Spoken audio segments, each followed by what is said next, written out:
protegida e confortável durante todo o ciclo? É, gata, isso é possível. Com Sempre Livre, sua exclusiva tecnologia TriProtect, dá para contar com absorção imediata, canais que distribuem o fluxo e dupla barreira anti-vazamentos. Ou seja, você fica livre para levantar depois do espirro, levantar aquele peso na academia ou levantar bem mais tarde no fim de semana. Até porque a gente quer te ver assim, protegida e sempre livre para fazer o que quiser.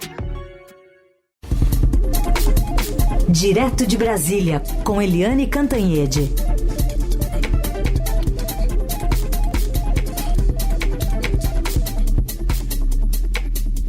Oi, Eliane, bom dia.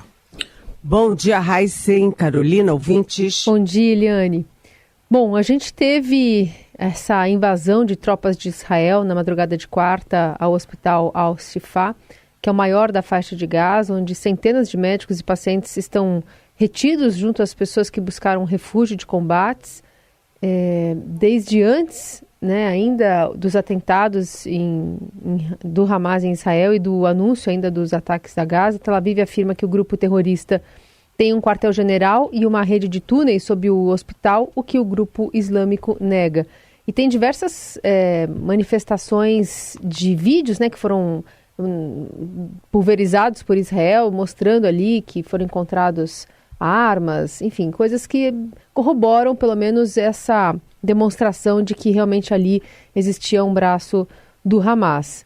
E o Conselho de Segurança, que aprovou ontem essa resolução, determina um cessar-fogo, que Israel falou não. Pois é, o Conselho de Segurança, se a gente pegar a votação de ontem, essa resolução foi apresentada por Malta, e foram 12 votos a favor e 3 abstenções. Portanto, é a mesma votação que a resolução brasileira teve há dias e dias atrás, com uma única diferença. É que os Estados Unidos, em vez de vetar, como fizeram com a resolução brasileira, eles agora se abstêm. Significa o seguinte, o veto impediu a resolução brasileira, mas a abstenção permite a resolução de Malta. As resoluções são muito parecidas, com mudanças de verbo, em vez de determinar, vira apelo, apelamos, o Conselho de Segurança apela, tem um foco muito forte nas crianças, para salvar as crianças. Inclusive a embaixadora de Malta disse que já foram mais de 4.500 crianças mortas, que tem mais de 1.000 desaparecidas sobre os escombros. Enfim, essa resolução, de onde surgiu?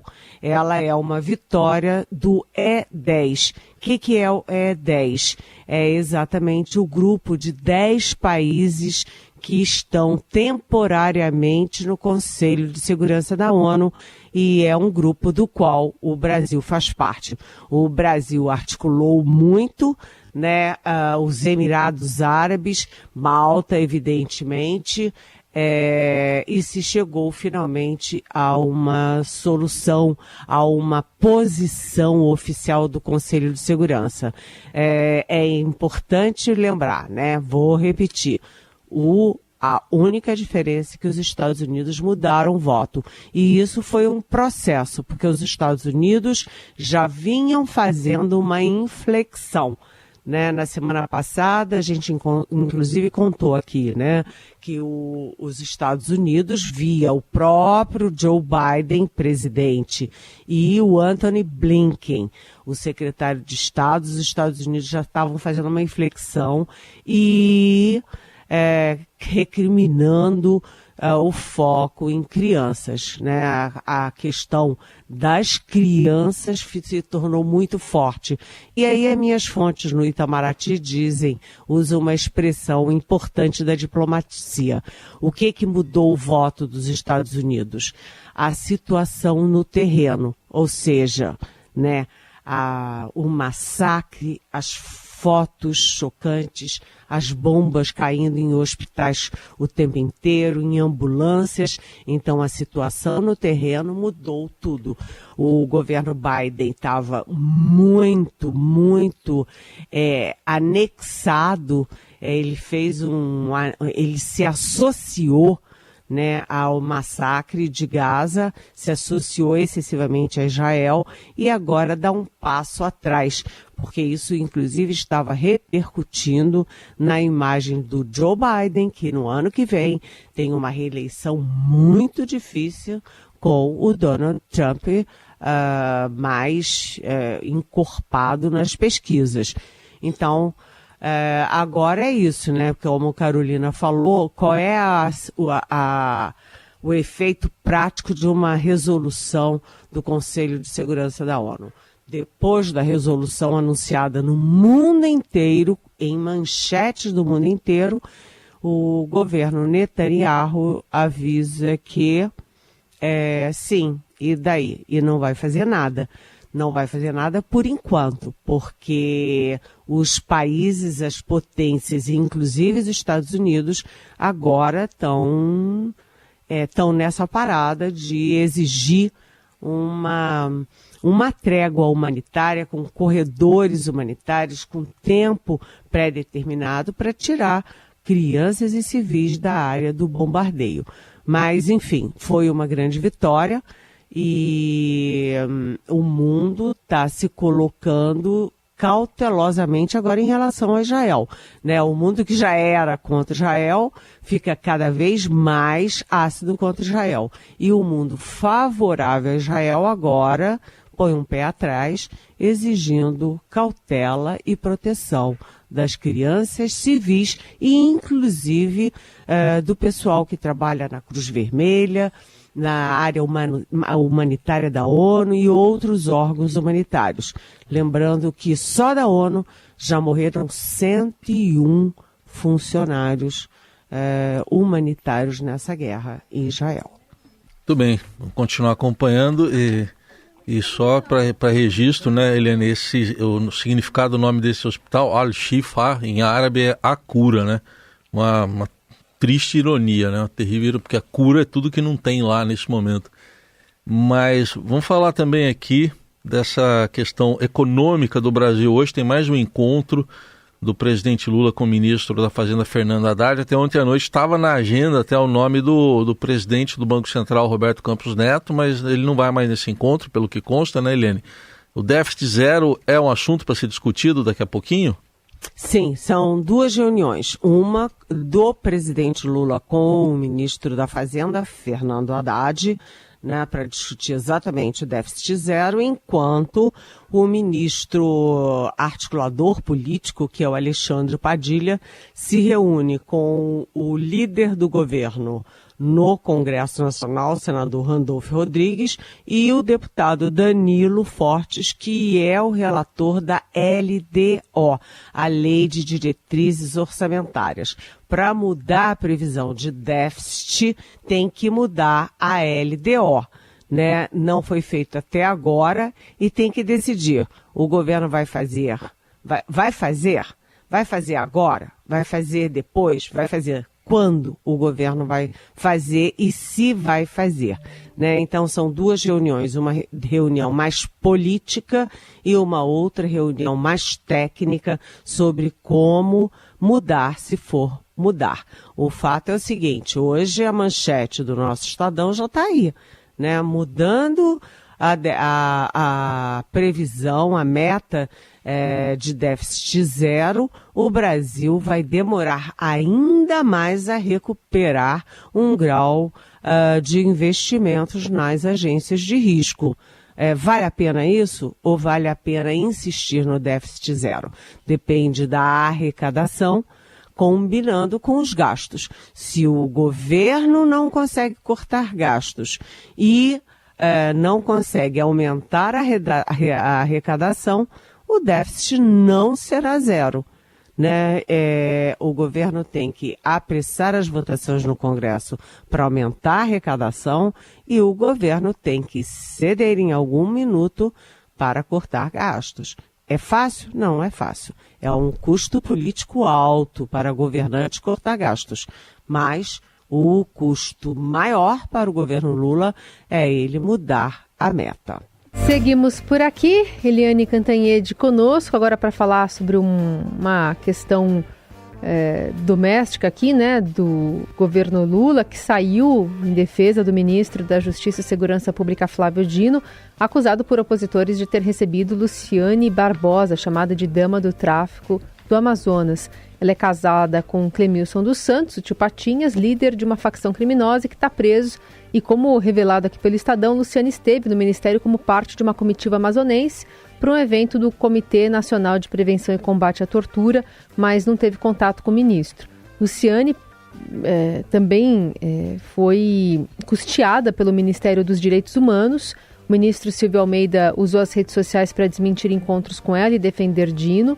Mas o fato é que o governo está se movimentando e colocando o próprio presidente da República, né, na pessoa do presidente, para defender um ministro caro, aparentemente, né, Eliane? Sim, o presidente Lula ontem foi às redes sociais e disse o seguinte, aspas, minha solidariedade ao ministro Flávio Dino, que vem sendo alvo de absurdos ataques artificialmente plantados. Ele, o de Flávio Dino, já disse e reiterou que jamais encontrou com esposa de líder de facção criminosa. Não há uma foto sequer, mas há vários dias insistem na disparatada mentira. O Lula fez isso pelo seguinte, porque evidentemente são dois olhares nessa questão. Primeiro, a manchete do Estadão absolutamente correta, não tem o menor sentido, né, o Ministério da Justiça e Segurança Pública receber 2 vezes, né, a dama do tráfico amazonense, que é casada há muito tempo com o tio Patinhas, que está condenado e preso com uma pena de 30 anos, não só pelo crime organizado, não só pelo tráfico, mas também por homicídios, no plural. Foi um descuido inaceitável da inteligência do Ministério. E além do Ministério da Justiça, também o Ministério de Direitos Humanos. E o Ministério dos Direitos Humanos explica o seguinte, que foi um encontro para discutir a situação nas prisões, nas penitenciárias, e quem indica as comitivas é o Estado, né? Portanto, foi o Amazonas que indicou essa cidadã, a dama do tráfico, e o Ministério é que pagou as passagens. Ok, tudo isso muito bem explicado de um lado, né? É inadmissível, tem que corrigir isso, não pode gente desse calibre, né, uma ameaça à sociedade, ficar andando para lá e para cá em ministérios da República, né? Do outro lado, o uso político do bolsonarismo, um uso político realmente feroz, né? Inclusive usando imagens falsas do ministro Flávio Dino com uma atriz, dizendo que aquela atriz era a tal criminosa, a tal condenada a 10 anos de prisão, a tal da dama do tráfico. Ou seja, né, você tem o fato recriminável de o governo abrir as portas indevidamente para gente de má reputação, né, de já fichada na polícia, e do outro lado o uso absurdo, ignóbil da oposição, tentando fazer uma vinculação do presidente Lula, do ministro Flávio Dino com o tráfico, com as organizações criminosas, quando a gente sabe, eu sempre repito isso, que a vinculação com milícias, etc., no Rio de Janeiro é exatamente da família Bolsonaro. Não adianta ficar criando foto falsa do Flávio Dino com uma cidadã para tentar esconder o fato de que a família Bolsonaro é, sim, muito amiga da milícia no Rio de Janeiro, gente. Bom, Eliane, ontem você falou com a gente sobre o calor, não sei se você está com mais calor hoje ou menos, mas do lado político, né? Como é que o governo tem lidado com esse calor, que não é só uma questão da gente ficar ali com aquela conversinha de elevador, mas que calor, né? Olha, aí é que está a história. Isso gente, é muito grave. Você tem 2.600 cidades no país com esse calor insuportável, que não é exagero dizer que pode matar, né?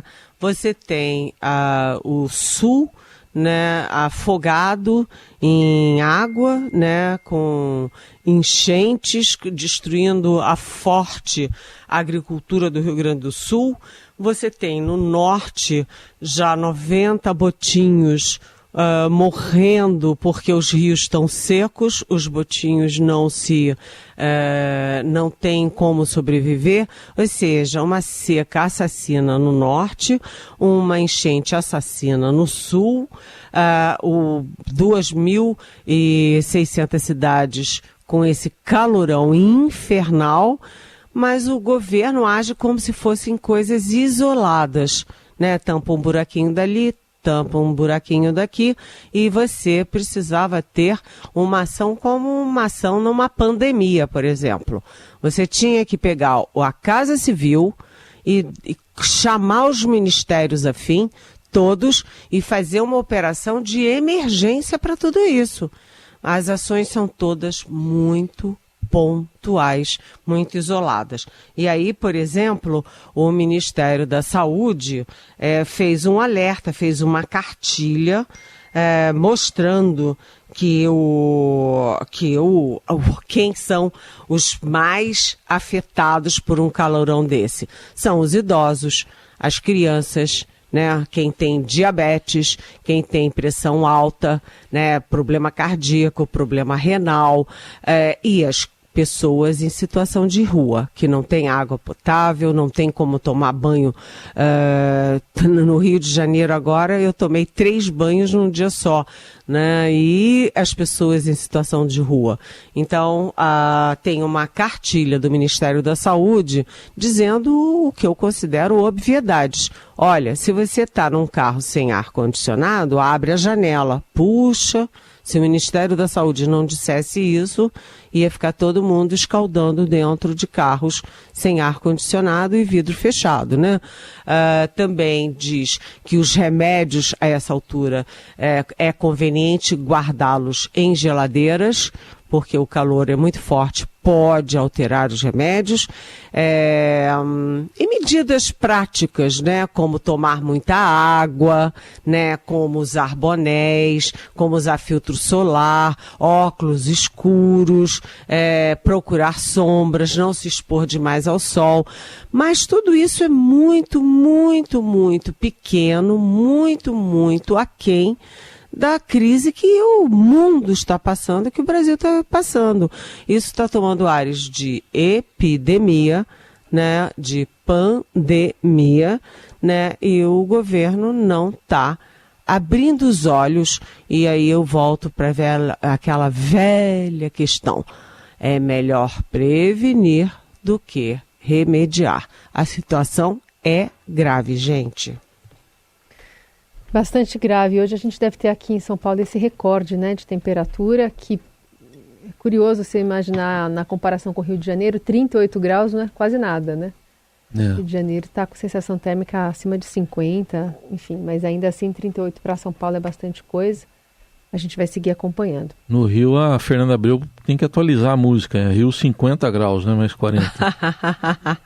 É verdade. A gente ri, mas é a situação... Porque o Rio são 2 rios, né? O Rio da Orla, ali, Copacabana, Leblon, Ipanema, tá muito, muito quente.